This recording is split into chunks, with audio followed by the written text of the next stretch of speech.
नमस्कार, मैं हेमंत बघेल आप सभी का बहुत बहुत स्वागत करता हूं अपने इस YouTube चैनल में। आज की इस वीडियो में हम बात करने वाले हैं आधुनिक भारतीय इतिहास से संबंधित कुछ महत्वपूर्ण प्रश्नों पर। जितने भी प्रश्न मैंने लिए हैं सभी के सभी प्रतियोगी परीक्षाओं के लिए बहुत ज़्यादा महत्वपूर्ण हैं, तो आप लोग जो है वीडियो आखिर तक देखिएगा और अच्छा लगे तो लाइक और शेयर जरूर करिएगा। तो चलिए शुरू करते हैं आज के इस वीडियो को। जितने भी मैंने क्वेश्चन लिए हैं सभी वन लाइनर टाइप के हैं, एक लाइन वाले हैं, तो मैं जो है जवाब आपको बताता जाऊंगा। आप लोग कोशिश करिएगा कि मेरे आंसर बताने से पहले आप लोग आंसर बताएं। तो चलिए पहला प्रश्न देखते हैं। किस एक्ट में बंगाल के गवर्नर जनरल को भारत का गवर्नर जनरल बना दिया गया था? तो देखिए, किस एक्ट में बंगाल के गवर्नर जनरल को भारत का गवर्नर जनरल बना दिया गया था? तो इसको बता रहा है। तो ये 1933 नहीं, 1833 में जो एक्ट आया था, चार्टर एक्ट, उसके द्वारा इसको जो है, जो बंगाल का गवर्नर जनरल था उसको भारत का गवर्नर जनरल बना दिया गया। इस समय बंगाल का गवर्नर जनरल कौन था? Lord William Bentinck. तो लॉर्ड विलियम बेंटिक वो फिर 1833 के बाद से भारत का गवर्नर जनरल कहलाने लगा। 1833 से पहले वो बंगाल का गवर्नर जनरल कहलाता था, ध्यान रखेंगे। तो 1833 में जो है बंगाल के गवर्नर जनरल को भारत का गवर्नर जनरल बना दिया गया। अगला क्वेश्चन है, काबुल के शाह शुजा ने अपना राज्य पुनः प्राप्त करने के लिए किस भारतीय शासक से सहायता मांगी थी तथा सहायता करने के बदले कोहिनूर हीरा भेंट किया था? तो देखिए, जो काबुल है ना, मतलब अफगानिस्तान, तो वहाँ के शासक थे शाह शुजा। तो उसको अपना राज्य पुनः प्राप्त करना था और इसके लिए उसने जो है भारत के एक शासक से सहायता मांगी और उस शासक ने शाह शुजा की सहायता की और बदले में उसको जो है कोहिनूर हीरा भेंट के रूप में प्राप्त हुआ। तो कौन था वह शासक? वो था महाराजा रणजीत सिंह, जो जिसने सिख साम्राज्य की स्थापना की, पंजाब की स्थापना की, महाराजा रणजीत सिंह। तो उसने जो है शाह शुजा की मदद की और शाह शुजा ने महाराजा रणजीत सिंह को प्रसिद्ध कोहिनूर का हीरा भेंट किया था। कोहिनूर का हीरा वही जो वारंगल से मिला था और वारंगल से मलिक काफूर के द्वारा वो फिर अलाउद्दीन खिलजी के पास चला गया था। तो ये महाराजा रणजीत सिंह ने सहायता की थी।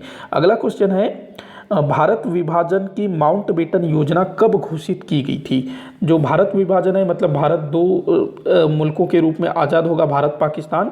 तो ये वाली जो योजना थी जिसको माउंटबेटन योजना कहा गया, तो ये कब घोषित की गई थी? तो ये 3 जून 1947, ध्यान रखना, 3 जून 1947 को ये वाली जो योजना है घोषित कर दी गई कि अब जो भारत का विभाजन होगा 3 जून 1947। इसको जो है 3 जून 1947 योजना के नाम से भी जाना जाता है। अगला क्वेश्चन है, किसे भारतीय क्रांति की माँ कहा जाता है? तो भीकाजी कामा, मैडम भीकाजी कामा, इसको जो है भारतीय क्रांति की माँ कहा जाता है, भीकाजी कामा, ध्यान रखना, इसको बड़ा इंपॉर्टेंट है, बहुत बार पूछा गया है क्वेश्चन भी। अगला क्वेश्चन है, माफ़ी चाहूँगा, किसने सर्वप्रथम स्वराज्य की मांग कांग्रेस के वार्षिक अधिवेशन में की थी? तो देखिए, स्वराज्य की मांग बोल रहा है, वो भी कहाँ? कांग्रेस के वार्षिक अधिवेशन में सर्वप्रथम किसने की थी? तो ये थे दादा भाई नौरोजी। दादा भाई नौरोजी, जिन्होंने सन 1906 में कांग्रेस के वार्षिक अधिवेशन का अध्यक्षता की थी और वहीं पर उन्होंने जो है सर्वप्रथम स्वराज की मांग की थी। वहीं बाल गंगाधर तिलक, जिन्होंने सन 1916 के अधिवेशन में स्वराज मेरा जन्मसिद्ध अधिकार है कहा था, तो वो अलग चीज़ है। तो सबसे पहले जो है दादा भाई नौरोजी, नाम याद रखेंगे, दादा भाई नौरोजी, इन्होंने जो है सर्वप्रथम कांग्रेस के अधिवेशन में अपना क्या कहते हैं, स्वराज्य की मांग की थी। वैसे अगर देखा जाए, सबसे पहले स्वराज्य शब्द का प्रयोग किया था अपने दयानंद सरस्वती जी ने। तो 3 चीज़ें आप लोगों को याद रखनी है। स्वराज्य शब्द का सर्वप्रथम प्रयोग दयानंद सरस्वती जी ने, कांग्रेस के वार्षिक अधिवेशन में स्वराज की मांग दादा भाई नौरोजी, और स्वराज मेरा जन्मसिद्ध अधिकार है ये बाल गंगाधर तिलक सन 1916 में। तीसरे नंबर पे अगला क्वेश्चन देखते हैं, भारत छोड़ो आंदोलन के समय ब्रिटिश सरकार द्वारा भारत के शीर्षस्थ नेताओं को गिरफ्तार करने के उद्देश्य से कौन सा ऑपरेशन चलाया गया था? तो जो ब्रिटिश पुलिस थी, ब्रिटिश सरकार थी, उनके द्वारा एक ऑपरेशन चलाया गया था। जितने भी बड़े बड़े नेता थे, जैसे कि महात्मा गांधी, पंडित जवाहरलाल नेहरू, सरदार वल्लभ भाई पटेल, तो इन जैसे तमाम नेताओं को गिरफ्तार करने के लिए जो ऑपरेशन चलाया गया था उसको नाम दिया गया था 0 आवर, मतलब कि जितना जल्दी हो सके इनको गिरफ्तार करो। तो 0 आवर इस ऑपरेशन का नाम था। अगला क्वेश्चन है, किसे सैनिक हिंदुत्व के नाम से भी जाना जाता है? तो ये आर्य समाज, जो दयानंद सरस्वती जी ने स्थापित किया था ना आर्य समाज, उसको सैनिक हिंदुत्व भी कहा जाता है, आर्य समाज। किसने स्थापित किया था? दयानंद सरस्वती, वही जिन्होंने सबसे पहले स्वराज शब्द का प्रयोग किया। दयानंद सरस्वती जी ने एक पुस्तक लिखी थी सत्यार्थ प्रकाश, तो उसी में उन्होंने स्वराज्य शब्द का प्रयोग किया है, स्वराज। अगला क्वेश्चन देखते हैं, केंद्रीय व्यवस्थापिका सभा में भगत सिंह के साथ किसने बम फेंका था? तो देखिए जो भगत सिंह थे उन्होंने जो है केंद्रीय व्यवस्थापिका सभा में बम फेंका था, तो वहाँ उनके साथ कौन थे? बटुकेश्वर दत्त। तो ये दोनों जने वहाँ गए हुए थे और यहीं पर जो भगत सिंह है उन्होंने कहा था कि बहरों को सुनाने के लिए आवाज़ करना पड़ता है, तो बहरों को सुनाने के लिए उन्होंने बम फोड़ा था, कि न कि किसी की जान लेने के लिए। उन्होंने खाली जगहों पर बम फेंका था। तो बटुकेश्वर दत्त और भगत सिंह। अगला क्वेश्चन है, प्रथम स्वतंत्रता संग्राम 1857 की क्रांति का प्रतीक चिन्ह क्या था? तो 1857 की क्रांति का प्रतीक चिन्ह क्या था? कमल, जो कमल का फूल है ना वो, और रोटी, ये जो है प्रतीक चिन्ह हुआ करता था। अगला क्वेश्चन है, किसी भारतीय असंतोष का जनक कहा जाता है? किसे है ये? किसे भारतीय असंतोष का जनक कहा जाता है? तो ये कहा जाता है बाल गंगाधर तिलक को। बाल गंगाधर तिलक को भारतीय असंतोष का जनक कहा जाता है। किसके द्वारा ये कहा गया है? तो वैलेंटाइन सिरोल। वैलेंटाइन सिरोल करके कोई विद्वान है, उन्होंने बाल गंगाधर तिलक जी को भारतीय असंतोष का जनक कहा जाता है, कहा है वैलेंटाइन सिरोल, ध्यान रखना। अगला क्वेश्चन है, भारत में क्रांतिकारी आंदोलन का प्रारंभ कहाँ से हुआ था? तो ये महाराष्ट्र से हुआ था। देखिए जो बाल गंगाधर तिलक थे ना, वो महाराष्ट्र से उनका संबंध है, तो वहीं पर उन्होंने जो है अपना जो उग्र विचार उन्होंने फैलाना शुरू किया, तो वहीं से जो है क्रांतिकारी आंदोलन की शुरुआत मानी जाती है। आगे चल करके बंगाल जो है क्रांतिकारी आंदोलनों का केंद्र बना, फिर बंगाल के बाद फिर पंजाब, उत्तर प्रदेश, सभी तरफ ये फैल गया।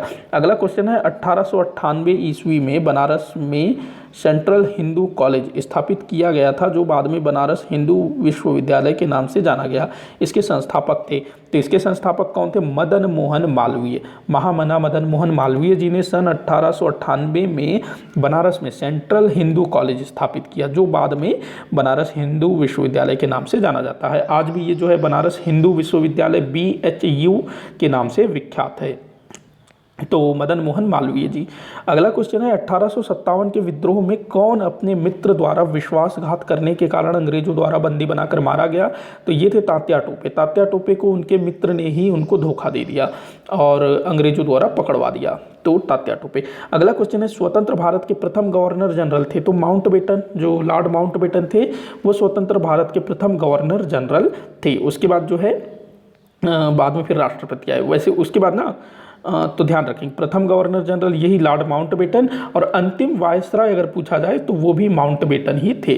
अगला क्वेश्चन देखते हैं, भारतीय स्वतंत्रता आंदोलन के समय राष्ट्रीय शोक दिवस कब मनाया गया था? मतलब भारतीय स्वतंत्रता आंदोलन के समय में राष्ट्रीय शोक दिवस कब मनाया गया था? तो देखिए अभी वर्तमान समय में तो राष्ट्रीय शोक दिवस कब मनाया जाता है? तो ये मेरे ख्याल से शायद नहीं, 30 जनवरी को तो शहीद दिवस मनाया जाता है। आप लोग बताइएगा वर्तमान समय में शोक दिवस कब मनाया जाता है? तो उस समय ना भारतीय स्वतंत्रता आंदोलन के समय राष्ट्रीय शोक दिवस ये कब मनाया गया था?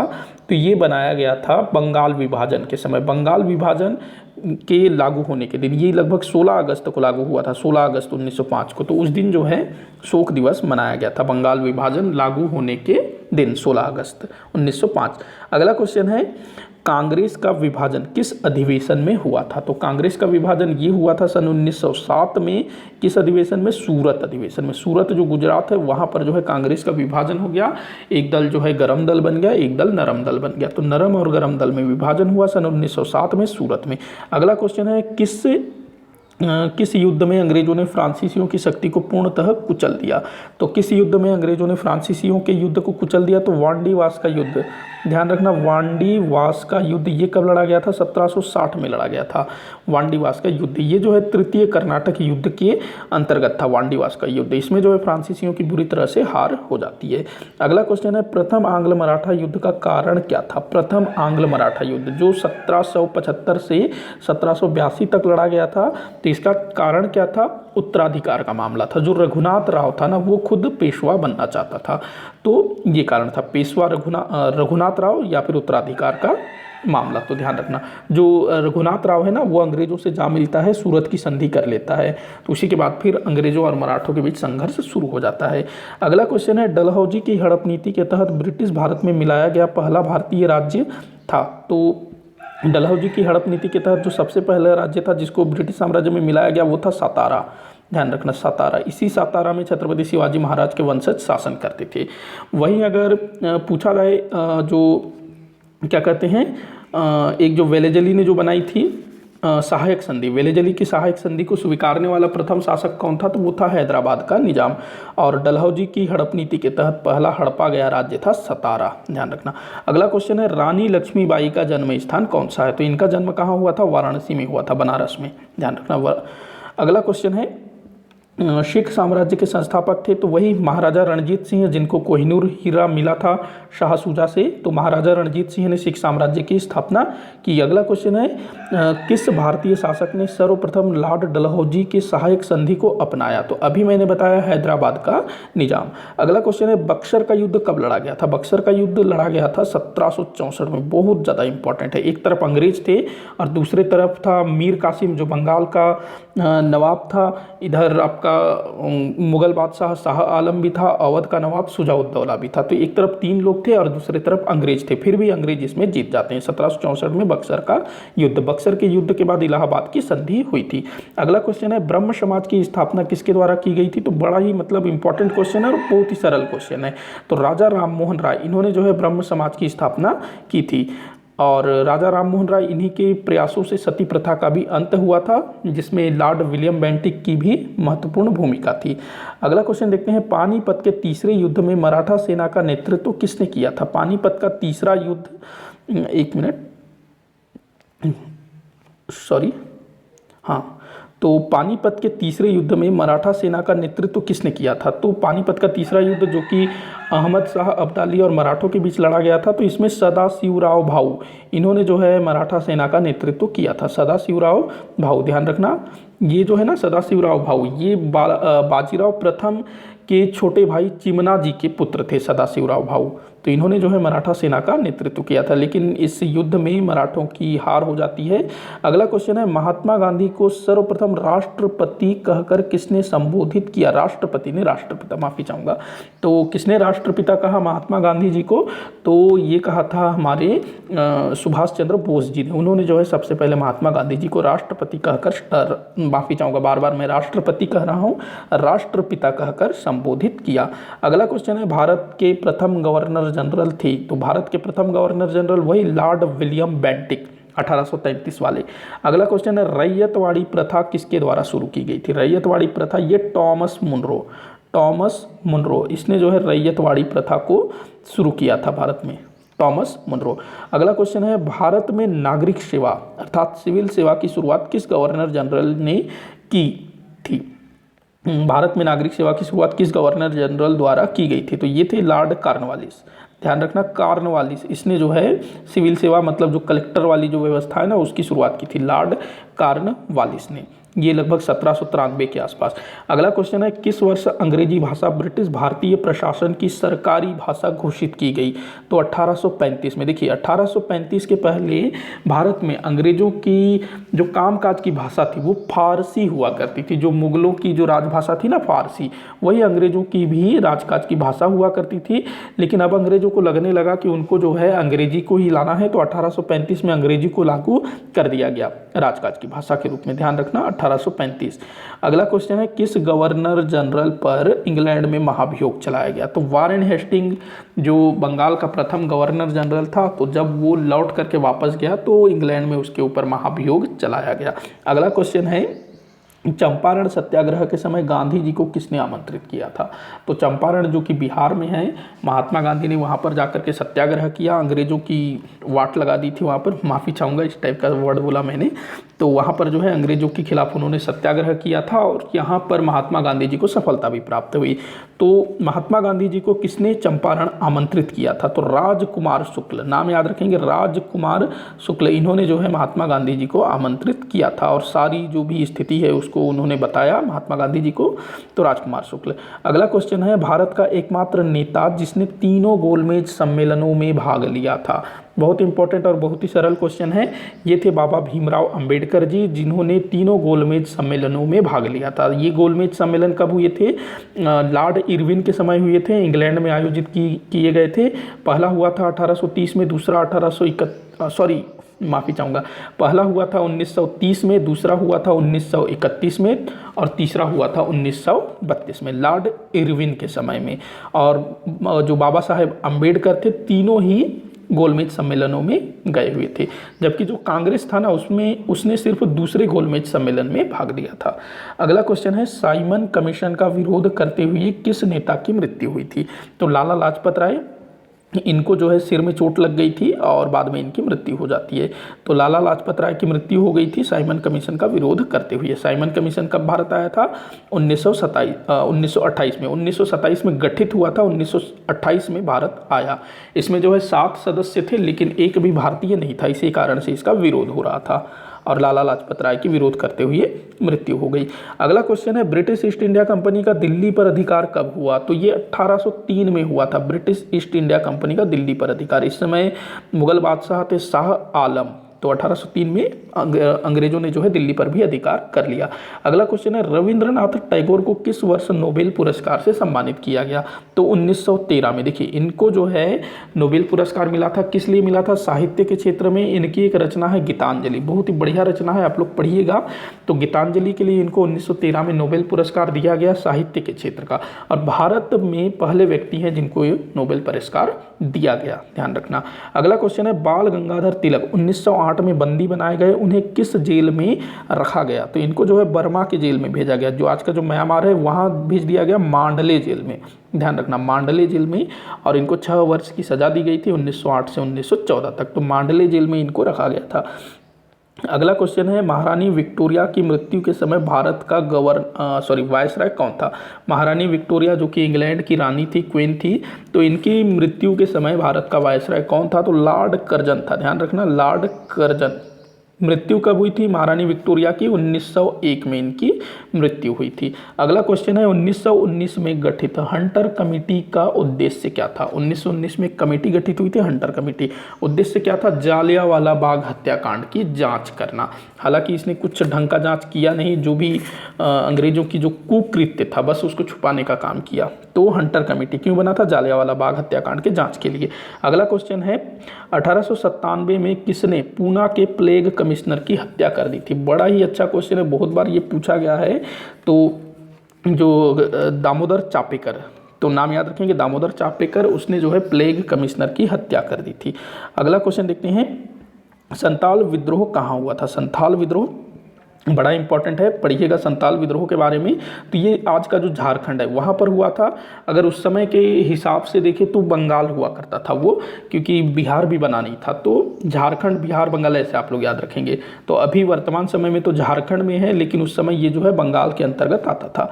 1857 की क्रांति में बेगम हजरत महल ने किस स्थान पर यहाँ पर आंदोलनकारी होना था का नेतृत्व किया था? 1857 की क्रांति में बेगम हजरत महल ने किस स्थान पर आंदोलनकारियों का नेतृत्व किया? तो लखनऊ से थी ये, लखनऊ की बेगम थी, तो वहाँ पर इन्होंने जो है आंदोलनकारियों का नेतृत्व किया। अगला क्वेश्चन है, आत्मीय सभा किसके द्वारा शुरू की गई थी?